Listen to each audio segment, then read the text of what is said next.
In just 3 short weeks, in the darkness of a Saturday night, a fire will be lit in our choir loft, a fire flaming up and lighting the Paschal light of the great Easter Vigil. And that light will spread in the darkness of this assembly, rippling, bringing forth in a very real way Jesus, the light of the world. The second scrutiny in the Gospel of John. John, for him, light, an extremely important feature of our salvation as the baptized, but particularly those who are in the order of initiation, who journey towards baptism, and those candidates who journey towards full communion with us as Catholics. For them, entering into the second scrutiny and standing with the blind man in order to be healed of the blindnesses that affect them, but also affect us. The need for light, the need for the light of Christ. The Gospel of John says it again in the first words to that opening of that Gospel. We hear in the words of the evangelist, what has come into being in him was life, and the life was the light of all people. The true light, which enlightens everyone, was coming into the world. The second scrutiny is a blessing of the light that comes from God in Christ. But it is also a caution to us to be aware that there are things which will blind us in our life. That in fact we may have eyes, but we do not see, and ears, and do not hear. In our culture, there are many things that can blind us. So I would like to reflect on only two, one that strikes me rather personally, and one that also affects me, but not as much as the first. And they are the search for beauty and the search for human value. First, about the search for beauty.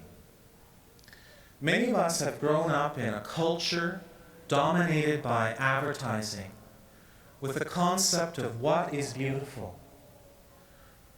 Whether it's the perfect body, the perfect face, the perfect nose. Beauty lived in Calvin Klein or Levi's. But I too have had to struggle with what is beautiful in life. In my own life, I've always had to struggle with weight, either being moderately overweight to being very overweight. And this struggle has been with me since I was a child. And I remember being in school, like most of you being in a schoolyard. If there's something wrong with you, you usually are the butt of someone's joke. And in my case, I was the fatso all my life long. And it's something that I coped with, a blindness that I coped with all my life long.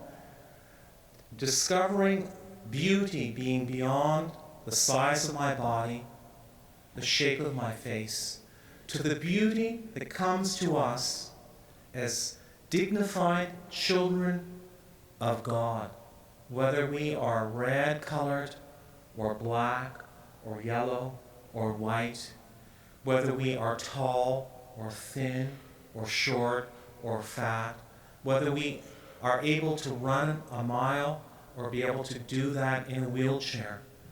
We are all beautiful in the eyes of God.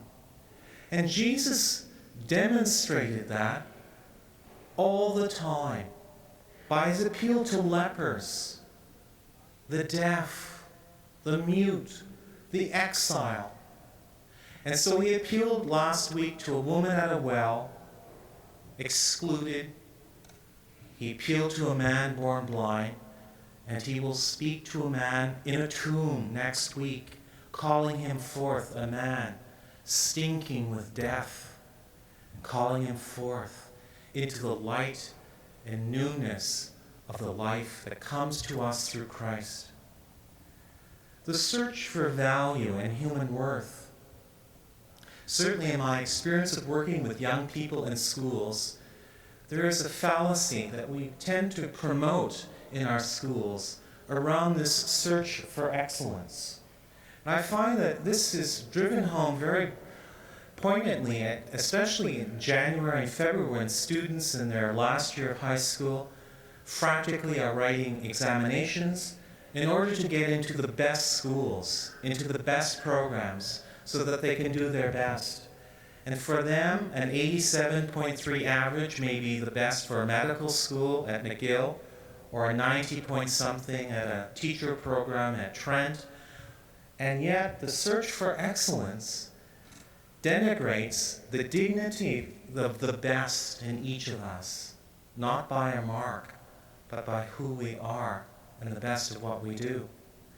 And this kind of search for value also strikes us very much close to home by how we are dazzled by fame and fortune in life.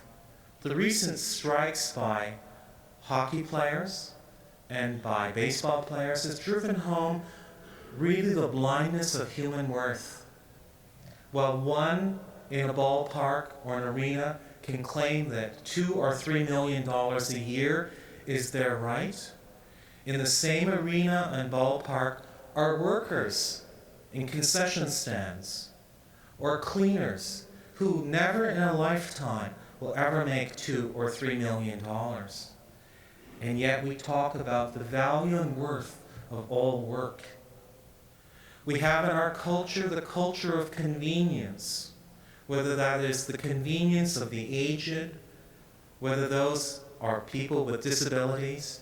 There is a tendency for us to warehouse those who are inconvenient to us, rather than recognizing the dignity and place of the elderly as the wise, as the tested in life, or people with disabilities, to teach us something about limitation and the power in limitation. And finally, we have in our own country the disgrace of how we treat our foreigners, those who choose to become one with us as Canadians, whether they are refugees or immigrants. We use the all-important deficit to be a thing that will blind us to the human worth of an exile.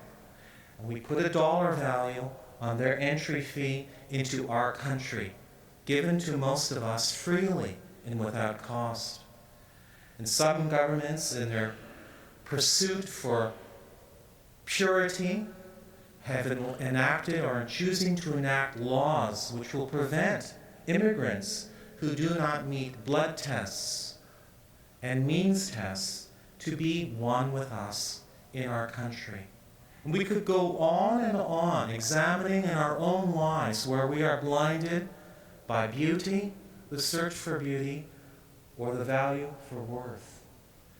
But when Christ is light of the world, he shines in this darkness that blinds us to our value as dignified, important children of God and brothers and sisters.